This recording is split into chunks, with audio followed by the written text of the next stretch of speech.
Hello my beautiful family. सभी को नमस्कार। स्वागत है आपका मेरे यूट्यूब चैनल बेटियों के संघर्ष में। आज की कहानी बहुत ही इंटरेस्टेड होने वाली है, तो प्लीज़ कहीं जाइएगा नहीं। और अगर मेरी स्टोरी आपको पसंद आती है तो प्लीज़ एक लाइक ज़रूर करिएगा। आपका एक लाइक मुझे मोटिवेट करता है नई वीडियो बनाने के लिए। तो चलिए अपनी वीडियो में हम आगे बढ़ते हैं और चलते हैं आज की एक ब्यूटीफुल सी स्टोरी के पास।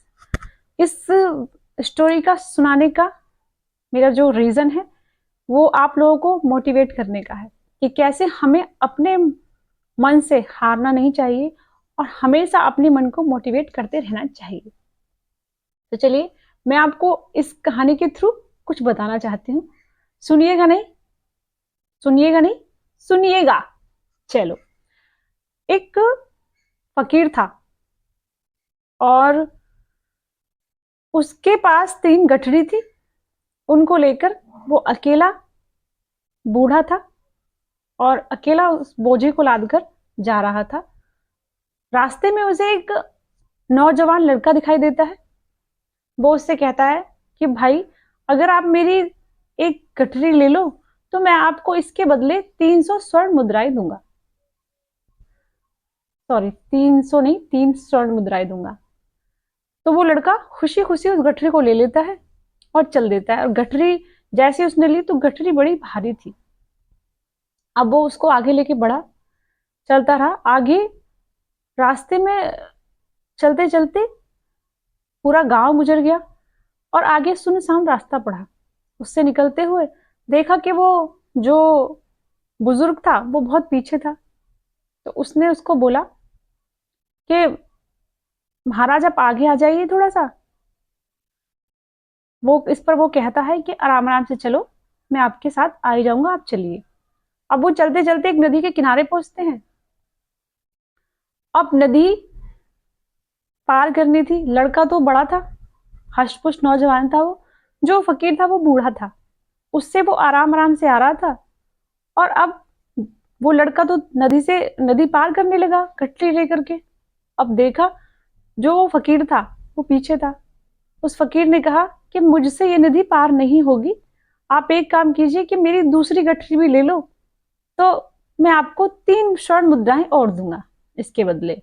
तो इस पर वह जो लड़का था वह थोड़ा सा मुस्कुराया और उसने बोला कि आप मुझे क्यों शर्मिंदा कर रहे हैं, आप मुझे कुछ भी नहीं देंगे तो भी मैं आपको उस गांव तक छोड़ ही दूंगा। उसने कहा कि आप बड़े भले व्यक्ति मालूम होते हैं। अब वो उसके दूसरी गठरी भी ले लेता है और चल देता है आगे। तो वो देखा दूसरी गठरी भी बहुत भारी थी। उसने पूछा कि इस गठरी में क्या है। तो उसने बताया कि एक गठरी जो मैंने आपको पहले दी है उसमें सिल्वर की, उसमें तांबे के सिक्के थे, और जो दूसरी दी है उसमें चांदी के सिक्के हैं। इस पर वह उसके मन में हजारों थॉट चलने लगे कि मतलब ये इतना फकीर और बूढ़ा व्यक्ति इतनी सारी मुद्राएं लेकर जा कहाँ रहा है। या तो ये किस ऐसा है कि इसकी कोई संतान नहीं है, अपने सारे धन को, जमीन वमीन को बेच करके इसने स्वर्ण मुद्राएं या जो भी मुद्रा है इकट्ठी की है। ऐसा हो सकता है। या फिर कहाँ से इसके पास इतनी सारी मुद्राएं और ये जा कहाँ रहे हैं। वो अन्य विचारों के साथ आगे बढ़ता रहता है। इस पर इस पर वह बूढ़ा व्यक्ति उसके पीछे पीछे आ रहा है और काफी डिस्टेंस हो जाता है उन दोनों के बीच। फिर भी वो आगे चले जा रहा है। वो रुक कर पीछे देखता है कि वो बूढ़ा व्यक्ति आ रहा है या नहीं।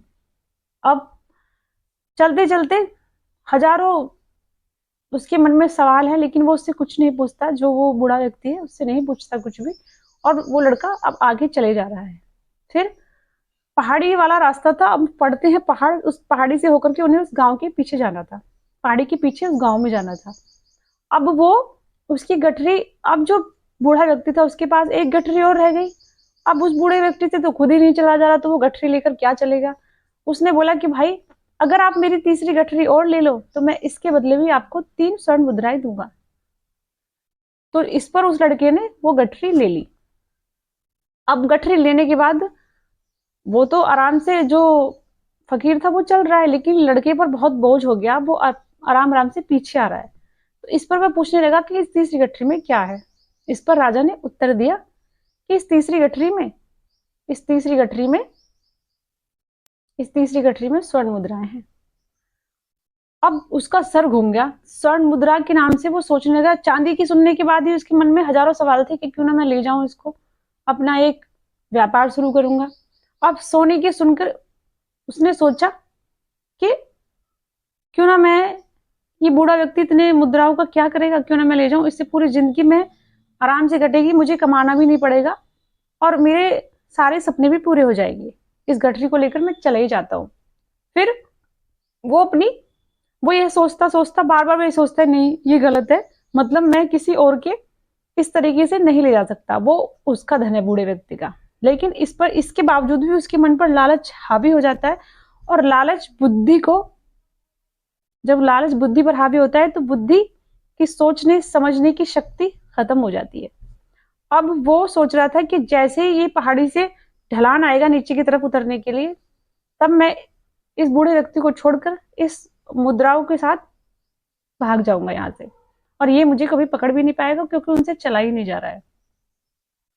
अब जैसे वो पहाड़ी से उतरा, उसने ऐसा ही किया। वो राजा, जो फकीर था, उसकी गठरी लेकर के भाग गया। अब उसने भाग गया, अब जो बूढ़ा व्यक्ति था वो वहीं रुक गया। वो उसकी गठरी ले जाकर जल्दी से अपने घर पहुंचा और जाकर के उसने फटाफट से वो गठरी खोली कि इन गठरियों से जितने भी सिक्के हैं निकाल लिए जाए और क्यों ना अपना बिजनेस शुरू किया जाए अच्छे से। अब उसने पहली गठरी खोली, उसमें लोहे की जंग लगी मुद्रा थी। उसने फिर दूसरी उत्साह के साथ दूसरी गठरी खोली, उसमें भी लोहे की जंग लगी मुद्राएं थी। उसने तीसरी खोली, उसमें भी जंग लगे सिक्के हुए थे लोहे के। और एक उस पत्र था तीसरी गठरी में कि मैं इस राज्य का राजा हूं, मेरा कोई संतान नहीं है, मैं अपने उत्तराधिकारी के रूप में एक ईमानदार व्यक्ति की खोज में निकला था। अगर कोई मुझे निस्वार्थ ईमानदार मिलता है तो मैं उसको अपना उत्तराधिकारी घोषित करता।